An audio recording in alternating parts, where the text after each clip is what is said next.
I do not think there is anything anybody can do about the media hatred for Arsenal. I honestly think the media hatred for Arsenal, is has become a standard now, because everybody talks about Arsenal, and it would have been better if these talks were for the right reasons. But oftentimes, this talk, whenever you see Arsenal in the news, it is for the wrong reasons. I have a lot of, topics. I have a lot of videos that I want to do, and I'm going to be bringing them one after the other. But today, we are going to be focusing still on the Martinelli issue. Martinelli responded well to all criticisms yesterday by scoring the first hat-trick of his career, 3 goals against Preston. Arsenal won by 4-1 to move to the next round, to the 4th round of the FA Cup. That is just about the right way to respond to people like Gary Neville, people like Jason Cundy. So we are going to be starting today's episode, of course, with this video, because everybody that has common sense knows that what happened with Martinelli and Bradley is simply part of football, and it would never have known. Apologised. Me? Yeah. Do you think Troy would have apologised? I don't apologise to my missus when I know I'm wrong, so I'm not going to apologise to them. No, look, but you've never been wrong, according to you. Did you think he's apologised because he's scared about what he's going to I think it's a PR front-facing. This isn't looking. To me, the bigger picture is if you're going to be the tough guy, be the tough guy. Oh, no. Stay that way. And again, he wasn't intentionally, understanding the situation of Conor Bradley's injured or stuff like that. He's just trying to move him off the pitch because he wants to win the game. Mm-hmm. Yeah. Everyone can respect that. What I can't respect is when what's probably happened is he's got wind of it, whether it be Arsenal media team, his own media team. Then it's the negative comments on socials. It's, I spoke to him, guys, everything's fine. And no one cares. We're going to get onto it a bit later. Simeone, the reason people in football love Diego Simeone, he's unapologetically him. Yeah. And you pushed him off the pitch. Is it a good look? No. But it actually shows you want to win the game. Shows that all you care about is getting on with the game and winning. You know what should matter the most? That he texted him internally, right? Yeah. If I did that to you, Troy, and I texted you, hey, and it's like, you know what? If it gets out that I texted you, fine. But yeah, don't announce it. You just made me go to a great point. There's a very similar situation happened. I won't say the players' names. I'll tell you in the break. Don't do that to the viewers. I can, because I don't want it out there for him.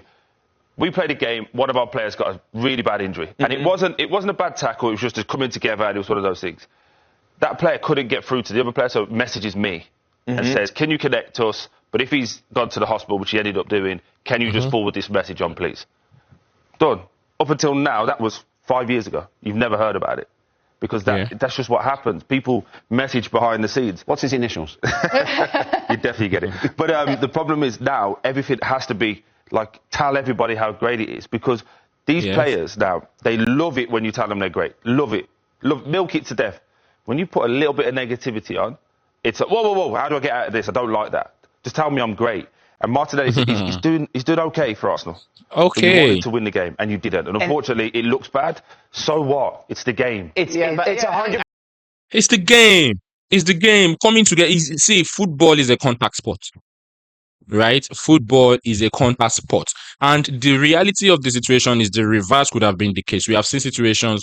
Gabriel Jesus came back from ACL, went back to ACL. Things like this happen in football. Intentionally, unintentionally. And besides, this dude, Martinelli, did not even make any attempt to injure him. He was already injured. Bradley was already injured on the sideline.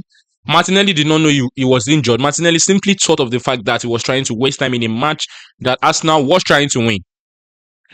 Try to roll him out of the pitch, try to get him off the pitch, But the reactions that we have gotten is one of the reasons why someone like me keep talking about this stuff. And by the way, if you are watching this video up until now, do me a favor, remember to subscribe to my channel. It is very, very important that you do that. Support me, help me grow, help me get to, thousands of likes, thousands of views, thousands of, subscribers. It is really very important. So now I'm going to be going into, of course, another video. I'm going to be playing a lot of materials here. First, I'm going to be starting with this fan on TalkSport who is trying to rage over the incident of what happened. But when you get a game like that, when you get two big heads going head to head and it's goalless and someone tries to nick a goal with maybe minutes left on the clock and someone goes down and you don't know the extent of the injury, which Martinelli didn't know.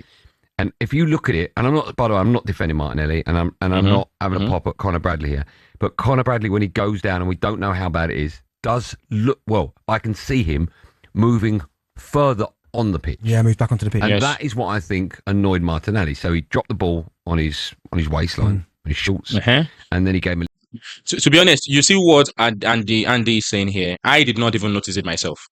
I honestly did not even notice that Bradley was even trying to move back in pitch instead of move out pitch, because it was largely on the line. If you were injured, which he is injured, right?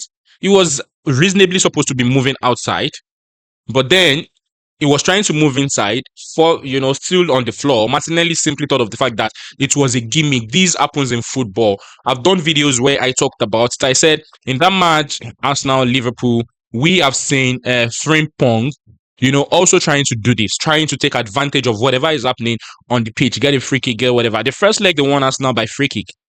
This second leg, they almost caught a free kick from Szoboszlai.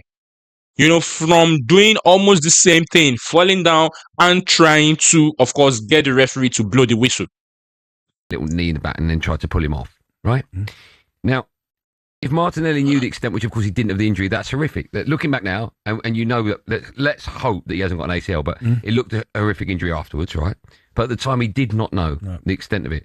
People are going nuts about this. I'm like, that. I just think that's the culture that Arteta has now created. Win at all costs. We saw it with Man United in the pomp. There's that famous moment where Roy Keane, Yap Stam, Beckham, when he had his head shaved, all these lunatics having it. I think it was David Ellery, I can't remember. Of course. But all going mad at the referee, and all their veins are popping out there.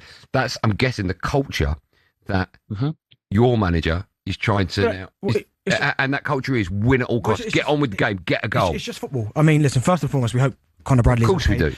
And that his knee injury is not as bad as it looked on the replay. Yeah. But that's the thing, right? Martinelli at that particular time doesn't have the luxury of having a replay, so he has no idea how bad it is. He just thinks Conor Bradley is trying to waste a bit of time because they're getting towards the end of the game. Exactly. How difficult can this be? And the whole reason for this conversation is simply because of it is Arsenal that is involved. I would have told you that if this happened, if it was, say, Doku that did this, Doku, Manchester City player, or should I say Silva, or whoever player is in Manchester City that did what Martinelli did, the narrative would have been that the other club has a low mentality, that the other club does not have a big game mentality, and that is why they are trying to waste time. Before everybody now finds out that Conor Bradley was truly and actually injured. The narrative would have first been that, they are trying to waste time. They have a low mentality, but then they play against us now. That is Liverpool now. That incident looks like a time wasting, and all of a sudden, all of the media houses, including Sky Sport, TalkSport, and what have you, are going for Martinelli's head. Mind you, no narratives about, Martinelli's goal yesterday. Nobody's making a rant about it. Nobody's talking about how well he did yesterday. They all are simply talking about the incident that he has even apologized for. Yes, it doesn't look good, but people are blowing it, I think, way out of proportion. I agree. Like way out of proportion, because it happens a lot of the time where people go down, and I know it's a different situation, right? But when Wirtz goes down in the penalty area, Gabriel tries to drag him up. Same thing, same game, tries to pull him up because he's like, get up, and Wirtz stays down. Exactly. Right? But because Conor Bradley's had a exactly, I think this was the one I was referring to the other time. Bad injury, and he's down and it looks like it's painful, and Martinelli tries to do it. It looks a lot worse than it actually is. But we've seen it so many times where players have gone down and then they shuffle themselves back onto the pitch. And I saw him do that as well, Conor Bradley. Now, I'm not condoning what Martinelli does, but this happens all the time. It's only because Conor Bradley's injury looks as bad as it is, and then he got stretchered off, which is why everyone's going absolutely ballistic. But I do think people need to calm down, because it's happened in so many different games. I remember there was a game, Champions League a few years back, Jack Grealish going to Atletico Madrid, who are the absolute masters of the dark arts, and he did the same thing. He went down off the pitch. It was near side, I remember it. And he jumped himself back on the pitch. He rolled on, yeah. And they were going absolutely ballistic about it. So, yes, it doesn't look good when he goes down, he drops the ball in him. Like, it's petulance. That's what it is. It's petulant. Now, as I said... So please remember to drop your comments in the comment section. Also, remember to subscribe to my channel. I need the subscription. I'm begging for it. It helps me grow. It helps me stay motivated. It helps me want to do this more. So please do remember to kindly subscribe, like, and more importantly, comment, because I need to interact with you. I want to know your thoughts. I want to know your ideas. Now we are going to be moving to Mikel Arteta's reaction, after yesterday's match, because of course, as you would know it, Arsenal destroyed Preston as expected. Even the video I made yesterday, that is on my other channel, the Arsenal in Me, I didn't really have so much to say. I simply just talked about, the fact that it was necessary that we won, and we did just that. So let's hear from Mikel Arteta. Week for Gabriel Martinelli. He got a hostile reception here too. How proud are you with how he responded? It's part of football, and then it's how you take it. But he knew inside the reason why he did what he did. I think Arne Slot spoke brilliantly after the game, being your opponent. Mikel Arteta said as a lot. He wanted to say Arne Slot. He said as a lot. In the manner that he explained the situation, and the fact that Gabby had no intention whatsoever to damage any player, and that's personality. Come in and talk on the pitch, which is the best part of it.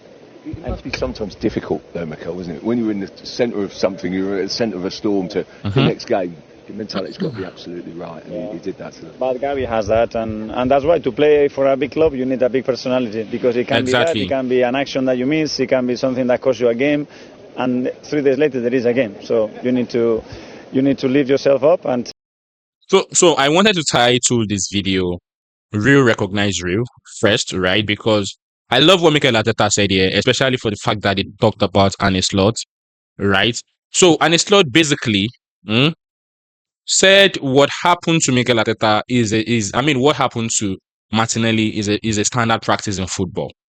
Martinelli simply thought, Conor Bradley was trying to waste time, and then he tried to drag him off the pitch. A very beautiful response from a manager of Liverpool, the current defending champion. So that absolutely nullifies every other thing that has been happening. So Mikel Arteta just testified to it.